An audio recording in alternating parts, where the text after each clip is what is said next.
దేశ రాజకీయాలలో తిరుగులేని శక్తులుగా ఎదిగి దశాబ్దాల చరిత్ర ఉన్న కాంగ్రెస్ పార్టీని సైతం రాజకీయ పాతాళానికి తొక్కిన కేంద్రంలోని బీజేపీకి ఇప్పుడు ఊహించని రీతిలో కొత్త ఉద్యమాలు తలనొప్పిగా మారాయి. గడిచిన పుష్కర కాలంగా జాతీయ రాజకీయాలను తమ గుప్పిట్లో ఉంచుకున్న బీజేపీ అధిష్టానం ఒక చిన్న గాలివానకు ఒరిగినట్లుగా తయారైందన్న చర్చలు ఊపందుకున్నాయి. సోషల్ మీడియా వేదికగా వినూత్నంగా పుట్టుకొచ్చిన కాక్రోచ్ జనతా పార్టీ చేపట్టిన నిరసనలు, ఆందోళనల దాటికి కేంద్ర ప్రభుత్వం మొదటిసారిగా ప్రత్యర్థి ఒత్తిడికి తలవంచాల్సి వచ్చింది. నీట్ పరీక్షల్లో జరిగిన భారీ అక్రమాలపై దేశవ్యాప్తంగా సీజేపీ నడిపిన విద్యార్థుల ఉద్యమం కేంద్ర రాజకీయాలలోనే కాకుండా బీజేపీ రాజకీయ చరిత్రలోనే ఒక కొత్త అధ్యాయనాన్ని లిఖించింది. విపక్షాల విమర్శల కంటే ఈ యువజన ఉద్యమం పెంచిన తీవ్రమైన రచ్చ కారణంగా కేంద్ర విద్యాశాఖ మంత్రి ధర్మేంద్ర ప్రధాన్ తన పదవికి రాజీనామా చేయాల్సి వచ్చింది.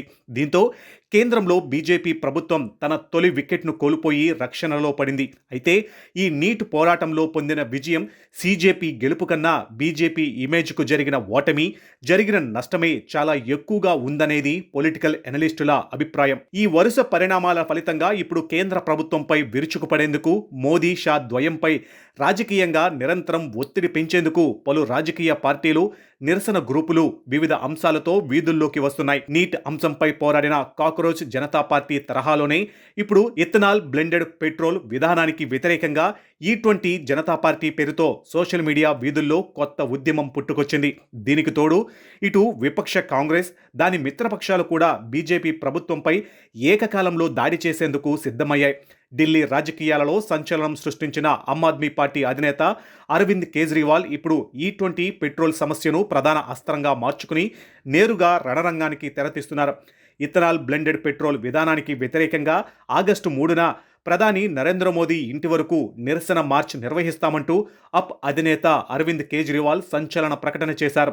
భారత్, అమెరికా మధ్య కుదిరిన వాణిజ్య ఒప్పందాల ఒత్తిడి కారణంగానే కేంద్ర బీజేపీ ప్రభుత్వం దేశ ప్రజలపై ఇథనాల్ కలిపిన E20 పెట్రోల్ను బలవంతంగా రుద్దే ప్రయత్నం చేస్తుందని అప్ తీవ్రంగా ఆరోపిస్తుంది. ఈ E20 ఇంధనం వల్ల లక్షలాది వాహనాలు తమ సామర్థ్యాన్ని, పికప్ను దారుణంగా కోల్పోతున్నాయని, ఇంజన్లు దెబ్బతింటున్నాయని ఆందోళన వ్యక్తమవుతుంది.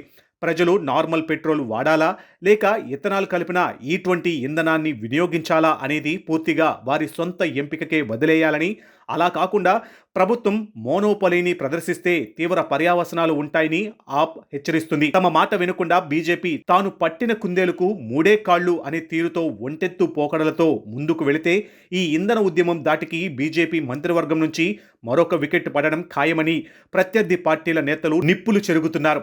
ఈ తరహా ప్రజా ఉద్యమాలు రాబోయే రోజుల్లో కేంద్ర అధికార పక్షానికి మరిన్ని కష్టాలు తెచ్చిపెట్టేలా కనిపించడంతో దేశ రాజధానిలో రాజకీయ ఉత్కంఠ పరాకాష్ఠకు చేరింది.